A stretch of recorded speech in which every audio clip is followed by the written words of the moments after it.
Hello, good morning, students. Today we will continue further in chapter number 2, solutions, and the topic for today is colligative properties of solutions.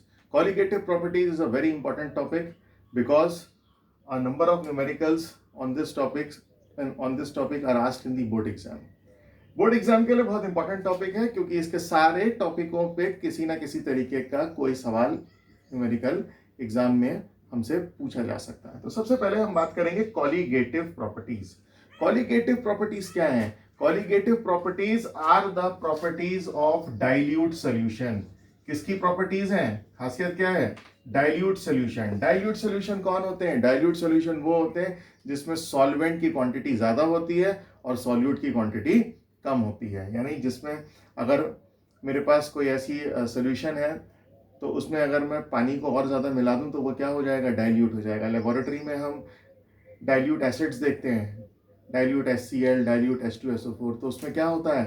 Water की quantity ज़्यादा होती है, यानी जो solvent है उसमें ज़्यादा मात्रा में होता है और सॉल्यूट जो है वो कम क्वांटिटी में होता है। तो कॉलीगेटिव प्रॉपर्टीज क्या है? डाइल्यूट सॉल्यूशंस की वो properties, the properties of dilute solutions which depends upon the number of moles of solute particles and not on the nature of solute. Way properties dilute solution की जो किसके ऊपर depend करती हैं? Number of moles of solute. किसके ऊपर? Number of moles. Solute के moles के ऊपर जो डिपेंड करती हैं वो क्या कहलाती हैं? हमारी कॉलीगेटिव प्रॉपर्टीज। तो there are 4 types of colligative properties. Number 1, relative lowering of vapor pressure. Relative lowering of vapor pressure. Number 2, elevation in boiling point.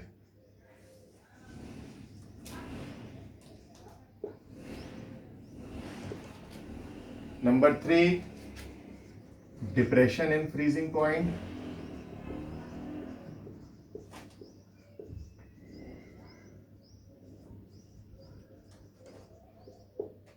And number 4, osmotic pressure.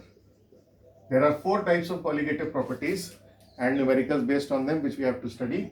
The first one being relative lowering of vapor pressure, the second one elevation in boiling point, the third one depression in freezing point, and the fourth one osmotic pressure. तो 4 colligative properties हैं जिन्हें हमने पढ़ना है। तो one by one we will take up each colligative property. तो सबसे पहले हम बात करेंगे तो first colligative property which is relative lowering of vapour pressure.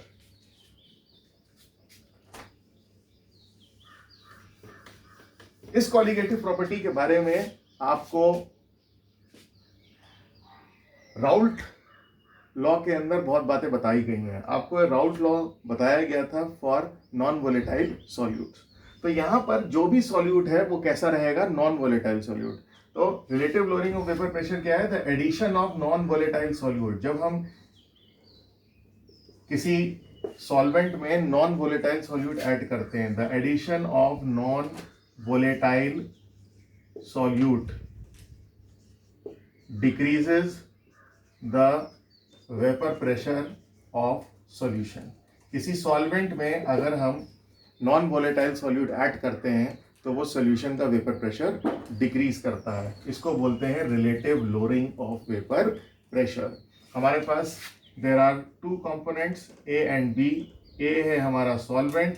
अब हम चैप्टर में ए को सॉल्वेंट मानेंगे और बी को सॉल्यूट मानेंगे। और सॉल्यूट कैसा है हमारा? Solute is non volatile. Non volatile means ये वेपर्स में चेंज नहीं होता। जब ये वेपर में चेंज नहीं होगा तो स्वाभाविक सी बात है ये वेपर प्रेशर भी नहीं, जब वेपर ही नहीं है तो प्रेशर कहाँ से आएगा? तो सॉल्यूशन का जो टोटल प्रेशर है वो ये हुआ ए और बी के प्रेशर के सम के बराबर में। बट क्योंकि बी जो है ये क्या है? नॉन वोलेटाइल है, तो ये प्रेशर तो लगाएगा ही नहीं। इसलिए जो सॉल्यूशन का प्रेशर है वो ए के प्रेशर के ऊपर डिपेंडेंट है। और राउल्ट्स लॉ के हिसाब से the vapour pressure of a component is equal to the product of the vapor pressure of the component in pure state and its mole fraction in the solution. ये हमने Raoult law में पढ़ रखा है. तो यानी जो टोटल प्रेशर है वो किसके बराबर है? ए के प्रेशर के बराबर है, P A naught into X A. बता रखा है आपको, हमने राउल्ट लॉ में पहले भी इस चीज को पढ़ रखा है. इस फॉर्मूले को हम ऐसा भी लिख सकते हैं, ठीक. एक्स ए क्या है? मोल फ्रैक्शन ऑफ ए. ए कौन है यहाँ पर? हमारा सॉल्वेंट है जो कि कैसा है? वोलेटाइल है, जबकि हमारा जो सॉल्यूट है वो कैसा है? नॉन वोलेटाइल है. इसको, इस इक्वेशन को अगर हम 1 में से माइनस करते हैं तो हमारे पास ये इक्वेशन आती है.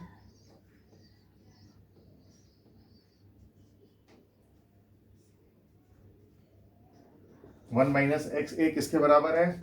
एक्स बी के बराबर है, because X A plus X B is equal to 1. The sum of mole fraction is equal to 1. अगर हमें एक का मोल फ्रैक्शन पता है तो दूसरे का 1 में से माइनस करके आ जाता है. तो 1 माइनस एक्स ए यानी एक्स बी. तो एक्स बी क्या है हमारे पास? X B, this is relative lowering of vapour pressure. मैंने आपको बता भी रखा पहले, P A naught minus P total upon P A naught. इस एक्सप्रेशन को relative lowering of vapour pressure कहते हैं, जो कि किसके बराबर होता है? It is equal to the mole fraction of the non volatile solute in the solution. अब हमने न्यूमेरिकल सॉल्व करना है तो हमने इस फॉर्मूले को ओपन करना होगा. तो जो फॉर्मूला है हमारा वो ये आया, is equal to X B. अब सोल्यूशन कैसा है? Dilute solution. कॉलिगेटिव प्रॉपर्टी की डेफिनेशन में बताया गया है कि solution is dilute. Dilute solution है, तो जब डाइल्यूट सोल्यूशन होगा तो फिर क्या होगा? सॉल्यूट की क्वांटिटी क्या होगी? कम होगी, ठीक है. तो आपको मालूम है मोल फ्रैक्शन बी का है, तो जिसका मोल फ्रैक्शन निकालते हैं उसके मोल्स को किससे डिवाइड कर देते हैं? सॉल्यूशन में present total number of moles से हम डिवाइड कर देते हैं. तो relative lowering of vapour pressure किसके बराबर आता है? बी के मोल फ्रैक्शन, यानी नॉन वोलेटाइल सोल्यूट के मोल फ्रैक्शन. तो मोल फ्रैक्शन कैसे निकालते हैं? जिसका मोल फ्रैक्शन है उसके मोल्स को सॉल्यूशन में टोटल मोल से हम डिवाइड कर देते हैं. अब क्योंकि सॉल्यूशन कैसा है? Dilute solution. डाइल्यूट सोल्यूशन है, इसका मतलब सॉल्यूट की जो क्वांटिटी है वो क्या है? कम है. तो इसलिए हम डिनोमिनेटर साइड में से सॉल्यूट के मोल्स को यानी एम वी को निग्लेक्ट कर देंगे, क्योंकि सॉल्यूट के मोल्स इतने कम हैं उन्हें निग्लेक्ट भी किया जा सकता है डिनोमिनेटर साइड में से. तो हमने डिनोमिनेटर में से सॉल्यूट के मोल्स को क्या कर दिया? निग्लेक्ट कर दिया. अब हमारा एक्सप्रेशन क्या हो गया?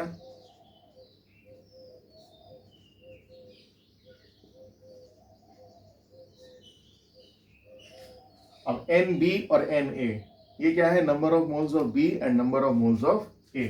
नंबर ऑफ मोल्स कैसे निकालते हैं? आपको मालूम है गिवन मास यानी W B upon molar mass. Number of moles कैसे निकाले जाते हैं? गिवन मास को मॉलिक्यूलर मास से डिवाइड कर देते हैं. उसी तरह ए के मोल्स निकालने हैं तो W A upon M A. इसको जब ओपन करेंगे, इसको जब सॉल्व करेंगे तो जो हमारा एक्सप्रेशन है वो ये हो जाएगा,